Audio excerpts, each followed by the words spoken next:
Bodhisattva doctor Babasaheb Ambedkar जयंती उत्सव मध्यवर्ती महामंडळाच्या वतीने संविधान भवनासाठी 1 कोटी रुपयांचा निधी मंजूर केल्याबद्दल सोलापूर महानगरपालिकेचे महापौर विनायक कोंड्याल यांचा पुष्पगुच्छ देऊन सत्कार करण्यात आला।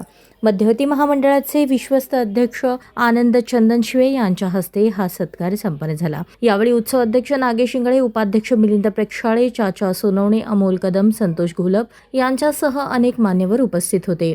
विश्वरत्न डॉक्टर बाबासाहेब आंबेडकर यांच्या 135व्या जयंतीनिमित्त निघणाऱ्या भव्य मिरवणुकीसंदर्भात मध्यवर्ती महामंडळाच्या वतीने महापौरांना निवेदन सादर करण्यात आले। मिरवणूक मार्गावरील स्वच्छता, झाडांच्या फांद्यांची छाटणी, सिग्नल काढणे, पाणी पुरवठा, प्रकाश योजना, वाहतूक व्यवस्थापन तसेच नागरिकांच्या सुरक्षिततेसाठी आवश्यक त्या सर्व उपाययोजना महानगरपालिकेने कराव्यात अशी मागणी करण्यात आली। महापौर विनायक कोंड्याल यांनी यावेळी सांगितले की संविधान भवनासाठी मंजूर करण्यात आलेला निधी हा डॉक्टर बाबासाहेब आंबेडकर यांच्या विचारांना खऱ्या अर्थाने अभिवादन आहे। हा उपक्रम शहरातील नागरिकांसाठी प्रेरणादायी ठरेल असा विश्वास त्यांनी व्यक्त केला। तसेच जयंती मिरवणुकीसाठी महानगरपालिकेच्या वतीने सर्व आवश्यक सुविधा उपलब्ध करून देण्याचे आश्वासनही त्यांनी दिले।